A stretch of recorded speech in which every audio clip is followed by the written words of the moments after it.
I'm a 32-year-old guy, and this story is about my sister Hannah, who's 28. We've always been close, even as kids. When our parents divorced, I was 14, and she was only 10. It felt like my job to look out for her, especially since our mom worked two jobs, and our dad wasn't in the picture much after the split. I guess that sense of responsibility just stuck with me. Fast forward to last year, and Hannah was in a rough place. She'd been dating this guy for about 3 years, and when they broke up, it completely derailed her life. I'm talking about the kind of breakup where someone just falls apart. She lost her job because she kept missing shifts, and then her landlord kicked her out for not paying rent. For months, she bounced between friends' couches, and it was clear she was barely holding it together. That's when I stepped in. I had a spare room in my apartment, so I told her she could stay with me for as long as she needed. I didn't ask for rent or anything. She didn't have a job, and I didn't want her stressing about money on top of everything else. My thinking was, if I could give her a stable place to land, maybe she could start putting the pieces of her life back together. At first, it was manageable. I'd come home from work to find her still in her pajamas, scrolling on her phone or binging Netflix. It was frustrating, but I told myself she needed time to heal. I'd bring up job applications or suggest she update her resume, and she'd nod along, but nothing really happened. Weeks turned into months, and it became clear she needed more of a push. So I started helping her with her job hunt. I work in sales, and I have a decent network of contacts. I reached out to friends and old coworkers, asking if they knew of any openings. I even forwarded her resume to a few places, though I had to basically write it for her because she kept putting it off. Eventually, she started getting interviews. She'd get excited and plan outfits the night before, but there were a few times she canceled last minute, saying she wasn't ready. Each time, I'd tell her it was okay and that we'd try again. It felt like we were making progress, even if it was slow. Meanwhile, helping her meant putting some of my own plans on hold. I'd been saving up to buy a house, but with the extra grocery bills and covering her phone and car payments, my savings account wasn't growing the way I'd hoped. I also stopped going out as much. Hosting Hannah's friends for dinners or small get-togethers was cheaper than going out, and it seemed like a good way to help her rebuild her social circle. About 6 months in, things started to change. Hannah landed a marketing job at a small firm. It wasn't a dream position, but it was a solid start. She was thrilled, and I was proud of her. With a steady paycheck, we sat down together and made a budget to help her get back on track financially. She had credit card debt from when she was unemployed, but we worked out a plan to pay it off over time. I even co-signed the lease on her new apartment because her credit wasn't strong enough on its own. By the 1-year mark, she was almost unrecognizable from the person who'd moved into my spare room. She was confident, busy with work, and hanging out with friends regularly. It felt like all the late nights, financial sacrifices, and emotional energy I'd put into helping her had paid off. She was back on her feet, and honestly, it felt good to see her thriving. But then, something shifted. She stopped calling as much, and when we did talk, the conversations felt rushed. She started canceling plans last minute, saying she was swamped with work or had other commitments. At first, I brushed it off. She was busy, and that was a good thing. But then mutual friends started mentioning that Hannah had been telling people she'd rebuilt her life on her own, which felt like a slap in the face. The breaking point came at a family dinner. Our mom had invited everyone over, and the conversation turned to how well Hannah was doing. Someone asked how she managed to turn things around, and Hannah shrugged it off, saying it was all about hard work and perseverance. I waited for her to mention the help I'd given her, even just a quick acknowledgement, but it never came. She sat there, smiling, as if the past year hadn't happened. I didn't say anything at the time, but I couldn't stop thinking about it afterward. All the late nights, the financial stress, the sacrifices, it felt like none of it mattered to her. I started wondering if I'd been a crutch instead of a support system, and whether I'd enabled her to take advantage of me without even realizing it. That's what led me here to Reddit. I guess I just needed to write it all out and see if anyone else has been through something similar. Am I overthinking this? Did I expect too much? Or is it fair to feel hurt when someone you helped so much acts like you didn't? Update 1. After posting about the situation with Hannah on Reddit, I decided to confront her during our next family gathering. It felt like the right time, everyone would be there, and I thought it might help to have a mediator if things got heated. Our mom had planned a small dinner for the immediate family, so I knew Hannah would show up. The night started normally. Mom was bustling around the kitchen, asking me to help set the table, while Hannah arrived a little late, claiming work had kept her. She brought a bottle of wine, laughing and chatting like nothing was wrong. It felt awkward pretending everything was fine when I had so much I wanted to say. I waited until after dinner, once the dishes were cleared and everyone had moved to the living room, before I brought it up. I started by saying I wanted to talk about something that had been bothering me. Everyone paused, looking at me. Hannah raised an eyebrow but didn't say anything. I told her I'd been hearing from mutual friends that she was downplaying the help I'd given her last year. I brought up how hard I worked to support her emotionally, financially, and professionally when she was at her lowest. I asked her why she never mentioned any of it to others, even when it came up naturally in conversation. Hannah stayed quiet at first, but then she said she didn't feel like she owed me constant recognition for something I chose to do. Her tone was calm but firm, which made it sting more. She said she had worked hard to rebuild her life and didn't want to be seen as someone who couldn't handle things on her own. The conversation spiraled quickly. I reminded her of the specific things I'd done, paying her bills, setting up job interviews, co-signing her lease. I wasn't trying to rub it in her face. I just wanted her to acknowledge the reality of what happened. Hannah shot back that I was keeping score and making her feel guilty for moving on with her life. She accused me of being controlling, saying I wanted her to stay dependent on me so I could feel like the hero. At that point, our mom stepped in. She told us to stop arguing and tried to mediate, but her comments only made things worse. She said I needed to let it go and focus on the fact that Hannah was doing well now. She added that Hannah's success should be enough of a thank you and that I was being too sensitive. I couldn't believe it. Mom knew everything I'd done to help, and it felt like she was completely dismissing my efforts. Then Hannah said something that really hit me. She admitted she felt embarrassed about how much help she needed last year and didn't want her new friends or coworkers to see her that way. She said she was trying to build a new image for herself and didn't want to dwell on the past. It was the first time she'd been honest about why she was acting the way she was, but it didn't make it hurt any less. I told her I felt betrayed. I explained that I wasn't looking for her to grovel or bring it up all the time, but some acknowledgement, especially in private, would have gone a long way. I said I needed some space to process everything and that I wasn't sure how to move forward with our relationship right now. Hannah didn't seem fazed. She shrugged and said, "Do what you need to do," before grabbing her bag and leaving. After she left, our mom tried to talk to me about it, but I told her I didn't want to discuss it anymore. I felt drained. Over the next few days, I confided in a few close friends. They were supportive and said I'd been enabling Hannah for too long. One friend pointed out that Hannah was an adult and needed to take responsibility for her actions, not just rewrite history to suit her narrative. That weekend, I noticed Hannah had posted on social media about her journey to success. It was one of those motivational captions about hard work and perseverance, but there was no mention of me or anyone who helped her along the way. It felt like a public erasure of everything I'd done for her. Then, a mutual friend reached out. They said Hannah had been downplaying the help she received when talking to their friend group, acting like she'd done it all on her own. I was hurt, but not surprised. What did catch me off guard was a message from one of Hannah's new friends. They told me Hannah had mentioned some of the things I'd done for her, and they wanted to thank me for being such a supportive brother. It was nice to hear, but it made me question why Hannah was willing to admit it to them but not to me or our mutual friends. I started wondering if I was overreacting. Maybe I'd been too harsh, and Hannah had a point about me keeping score. I posted another update on Reddit, asking if I should let it go or push her to acknowledge my contributions. The responses were mixed. Some said I deserved recognition for everything I'd done, while others warned me against holding grudges. In the end, I decided to take a step back. I stopped reaching out to Hannah and focused on my own life. If she came around and acknowledged what I'd done, great. If not, at least I'd stopped letting her actions dictate my peace of mind. For now, it felt like the best way forward. Update 2.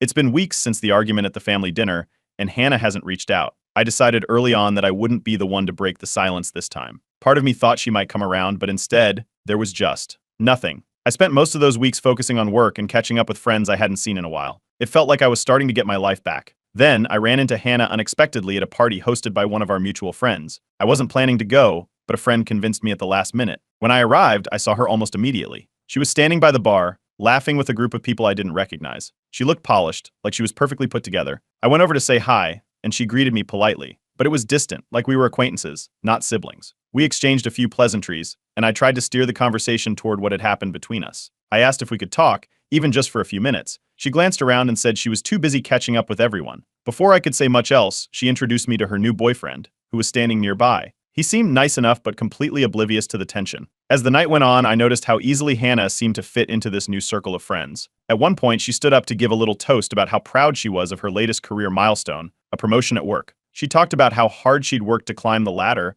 and how perseverance had paid off. Everyone clapped and cheered, and I just sat there feeling like I'd been written out of the story. She didn't mention me at all, not even in passing. It was as if the year I spent helping her rebuild her life never happened. I left the party early, not wanting to cause a scene, but it was hard to shake the feeling that Hannah had completely erased me from her life. Later that week, I met up with a close friend and told them what had happened. They weren't surprised and told me I'd been too nice to Hannah for too long. They said it was time to stand up for myself and stop letting her take advantage of my kindness. It was something I'd heard before, but this time it hit differently. I started to wonder if I'd been too pushy while helping Hannah, and maybe that's why she was acting this way now. A few days later, I decided to book a session with a therapist. I'd been holding on to a lot of resentment and needed to figure out how to move forward. In therapy, I started unpacking the guilt I'd carried for years, feeling like I had to take care of Hannah because no one else would. It became clear that I'd been putting her needs ahead of my own for far too long. Around this time, my mom called me to check in.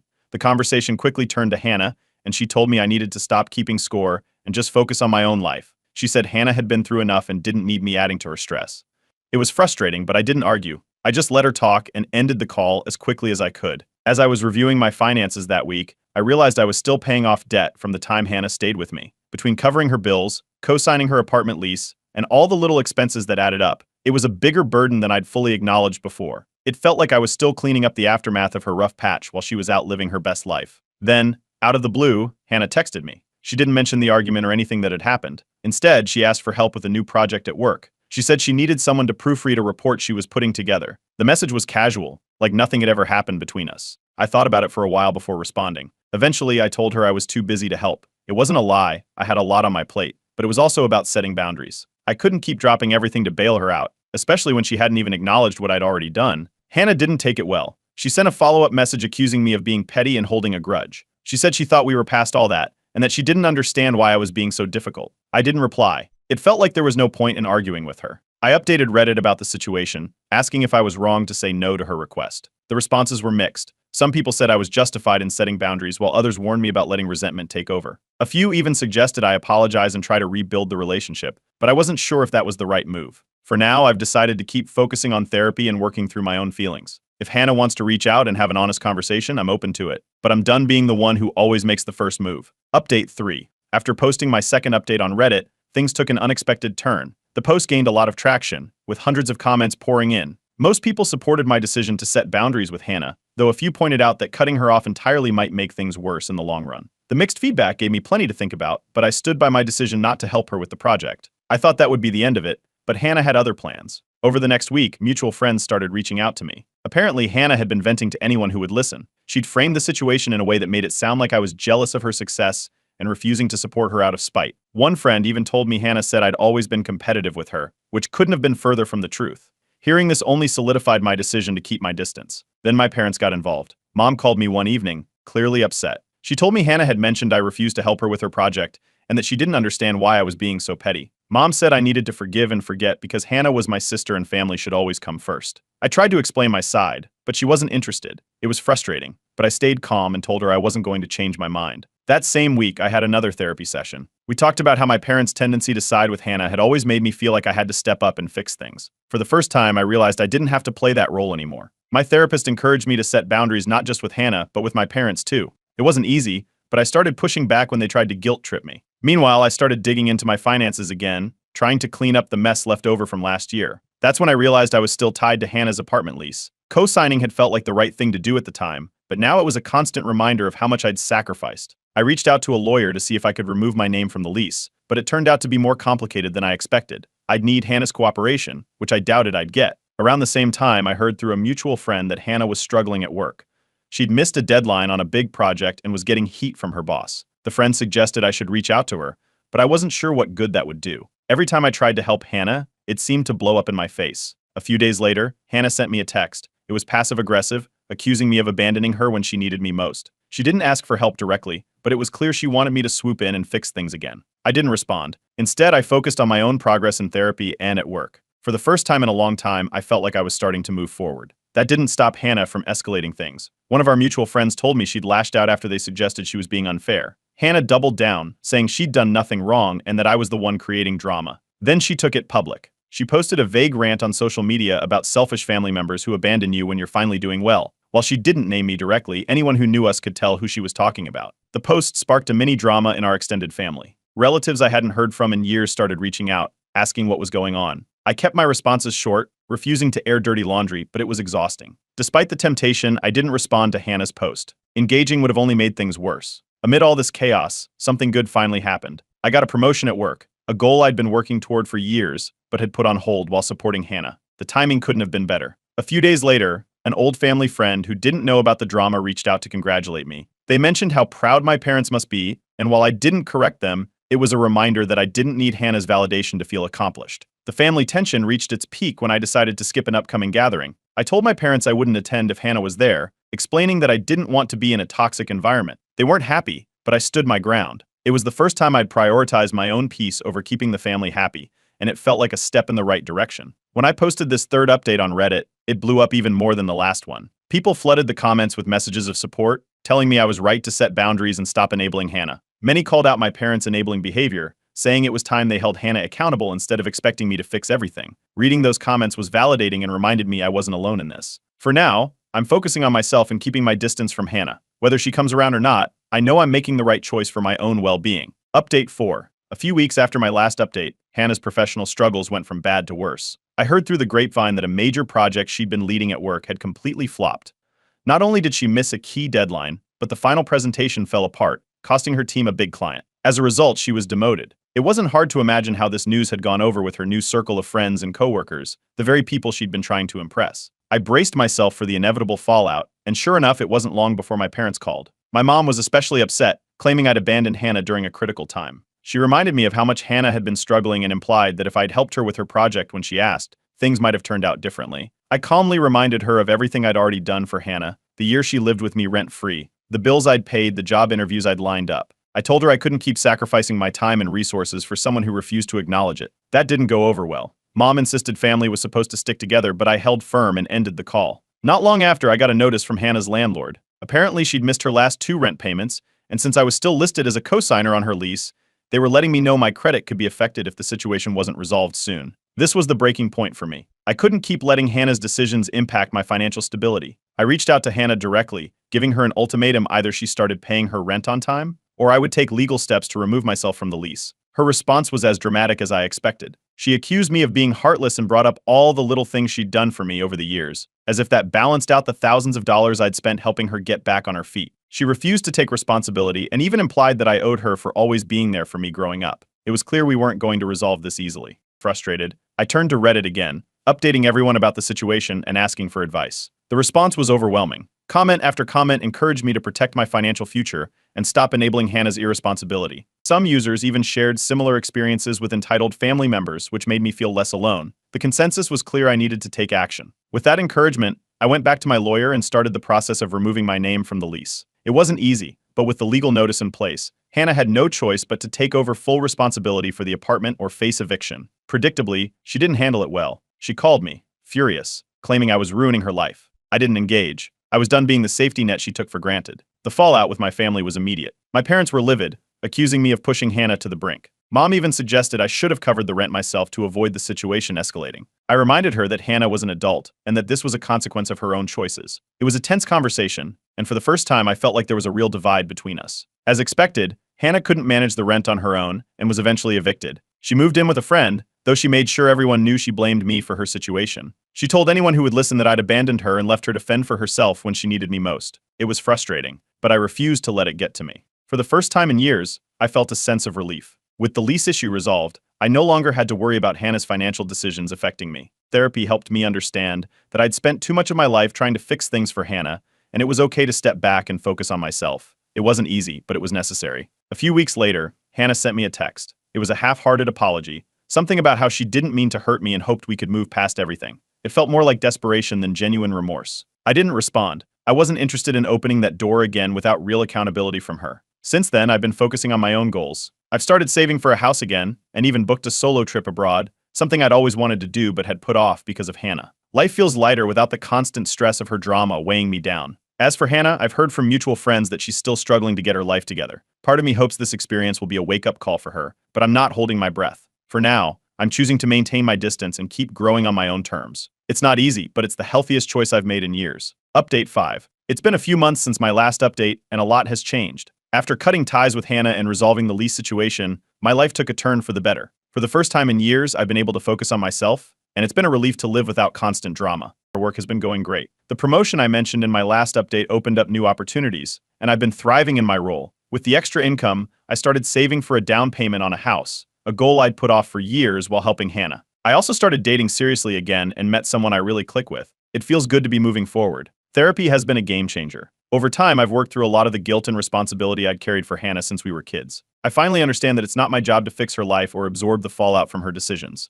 That clarity has been empowering and has helped me set healthier boundaries, not just with Hannah, but with my parents too. Speaking of my parents, they've been trying to reconcile. They reached out a few weeks ago, suggesting we all get together for dinner. I agreed, but I made it clear that I didn't want to talk about Hannah. At dinner, the tension was still there, but I stuck to my boundaries. They brought up how family should stick together, and I redirected the conversation every time. By the end of the evening, I think they realized I wasn't going to budge. It's a small step, but I feel like they're starting to respect my limits. Meanwhile, I've heard through mutual friends that Hannah is still struggling. She's been couch surfing and hopping between temp jobs, but nothing seems to stick. From what I've gathered, she hasn't taken any real accountability for how things ended between us. Instead, she's still blaming me for not stepping in to help when things went downhill. It's sad, but I've learned to let go of the urge to swoop in and fix things. In the past few months, I've also found a lot of support, both online and offline. The Reddit community has been amazing, and I've connected with people in similar situations. It's been validating to hear from others who've had to deal with entitled family members and learn how they handled it. In real life, I've reconnected with old friends and built a stronger support network, which has made a huge difference. One of the biggest wins recently was taking my first solo vacation abroad.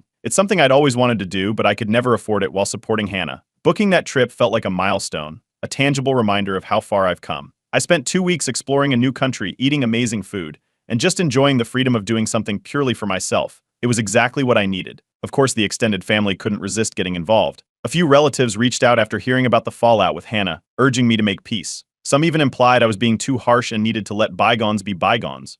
I stood firm and explained that I wasn't holding a grudge, I was just protecting my peace. Most of them backed off after that, though a couple still tried to guilt-trip me. I didn't let it get to me. Then, out of nowhere, Hannah reached out again. This time, her tone was different. She apologized for how she treated me and asked if we could meet to talk things through. I was cautious. I told her I'd agree to meet, but only if she was ready to take full accountability for her behavior. She agreed, so we set up a coffee meeting. When we met, Hannah looked different, tired, but humbled. She started by admitting she'd taken me for granted and let her pride get in the way of acknowledging everything I'd done for her. She apologized sincerely, not just for the recent drama but for the years of entitlement and manipulation. She broke down at one point, saying she felt like she'd hit rock bottom and didn't know how to fix things. I listened, and when she was done, I told her I forgave her. But I also made it clear that I wasn't going to step in and fix her problems anymore. I told her she needed to take responsibility for her own life, and that I was willing to rebuild our relationship, but only on the condition that she respected my boundaries going forward. She agreed, and we left things on a hopeful note. Since then, we've started reconnecting slowly. We've had a couple of low-stakes meetups, coffee, a quick lunch, just to rebuild the trust that was lost. It's going to take time, but I feel cautiously optimistic. Meanwhile, my parents have started acknowledging their role in enabling Hannah, which is a huge step for them. They've promised to stop pressuring me to step in and fix things, and I'm hopeful they'll stick to that. As for me, I'm in a good place. I'm focused on my career, my relationships, and my personal growth. It feels like I've finally found balance, and I couldn't be more grateful for the journey that brought me here. To everyone on Reddit who followed this saga and offered advice, thank you. Your support made a huge difference and helped me see things more clearly when I was stuck in the chaos. I'm finally at peace, and for the first time in years, I feel like I'm living for myself.